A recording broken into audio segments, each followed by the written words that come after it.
देखो मुझे नहीं पता, अगर पापा की प्रॉपर्टी में बंटवारा होगा तो उसमें हिस्सा मेरा भी होगा। मुझे कुछ नहीं पता।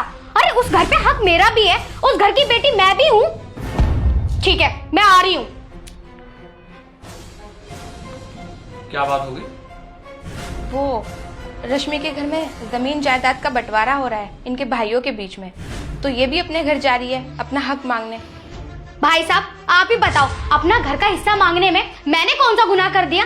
हम 3 भाई बहन हैं और मेरे पेरेंट्स के पास 150 बीघा जमीन आ रही है और वो दोनों 75 बीघा रख रहे हैं। अरे क्यों रख रहे हैं वो? अरे मेरा भी तो हिस्सा है, 50 बीघे मुझे भी मिलना चाहिए। और भैया आज के जमाने में 50 बीघे मतलब 50 करोड़। अरे सड़क के किनारे आ रही है हमारी जमीन।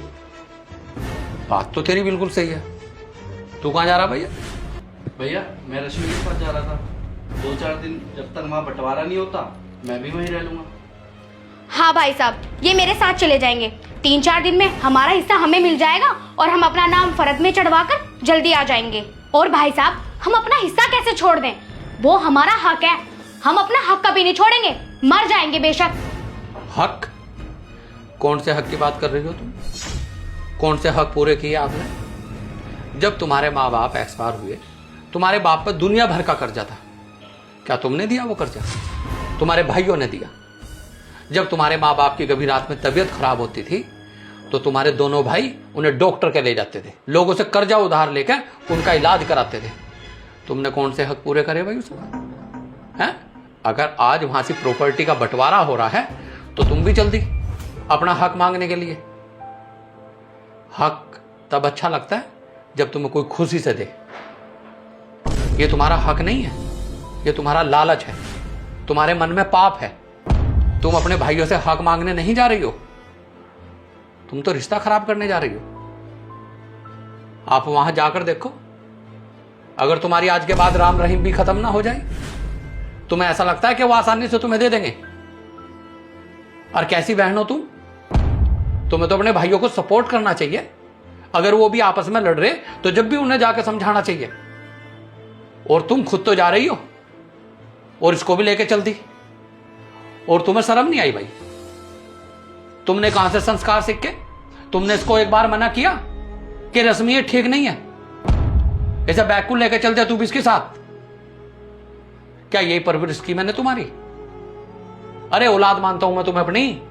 तुम्हें कभी अपने छोटे भाई की बहू नहीं समझा, अपनी बेटी या छोटी बहन समझा है तुम्हें।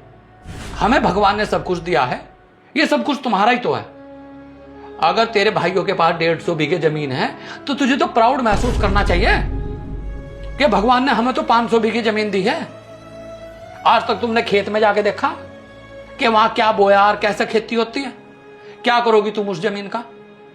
उसे बेच का होगी ना। यह हक नहीं है तुम्हारा, यह तुम्हारे अंदर तुम्हारा लालच बोल रहा। और मैं नहीं कहूंगा कि आप जाओ वहां। अगर आप मुझे अपना जेठ समझती हो और तुम अपना भाई समझते हो तो कोई जरूरत नहीं है जाने की। अगर तुम्हें प्रॉपर्टी की इतनी भूख है तो कल तहसील में मेरे साथ चलना। जो मेरे भी नाम है ना वो भी मैं तुम्हारे नाम करा दूंगा। मैं तो ये सोचता हूं कि मैं अपनी खून पसीने की कमाई से तुम्हें सींच के बड़ा किया। तुम्हारे अंदर ऐसी सोच आती कहां से? और तुमने मना नहीं किया इनको एक बार भी? मैंने तो इनको बहुत समझाया था, देवरानी को भी और छोटे को भी, लेकिन जब इन दोनों ने मेरी बात नहीं सुनी तो मैंने कहा तुम्हारी मर्जी है, जैसा तुम्हें अच्छा लगे कर लो। क्यों भाई, इतने बड़े हो गए तुम हैं कि तुम्हें छोटे बड़े का अदब का भी नहीं पता? जब तुम्हारी भाभी ने तुम्हें मना किया फिर क्यों चले तुम इस बैग को उठा के? देख बेटा, अब आगे तुम्हारी मर्जी है, जैसा आपका मन करे आप ऐसा करो। लेकिन हमारा बिल्कुल भी मन नहीं है कि हम वहां का 1 रुपया भी लें। और एक बात और सुनो, बड़ों की मिसाल है कि कभी भी इस तरह के पैसे से आदमी सक्सेसफुल नहीं हो सकता। हो सकता है वो पैसा हमारे घर आए और वो हमारे भी पैसे को लेकर डूब जाए।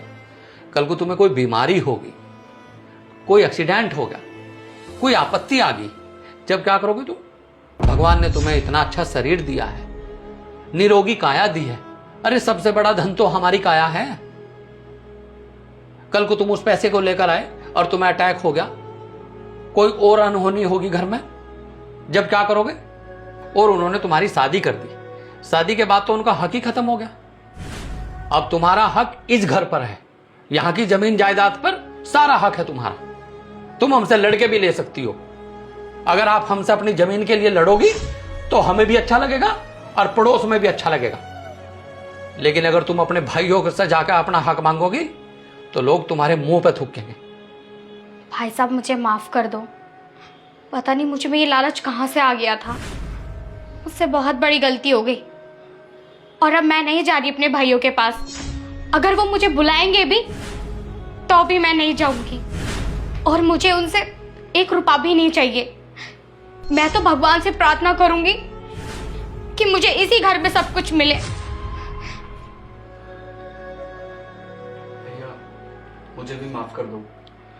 मुझे भाभी ने बहुत समझाया और मैंने भाभी की बात नहीं मानी। चलो ठीक है, मुझे तो इस बात की भी बहुत बड़ी खुशी है कि तुम दोनों ने मेरी बात मान ली। और किसी के देने से पूरा नहीं पड़ता, इंसान का पूरा जब पड़ता है जब उसको भगवान देता है। और तुम्हें टेंशन लेने की कोई जरूरत नहीं है। अब तुम एक काम करो, तैयार तो तुम हो ही, और मैं भी थोड़ा फ्रेश हो लेता हूं और फिर हम सब लोग खाना खाना चलते हैं बाहर। और इस बात को भूलने की कोशिश करो कि कहीं तुम्हारे बंटवारे हो रहे।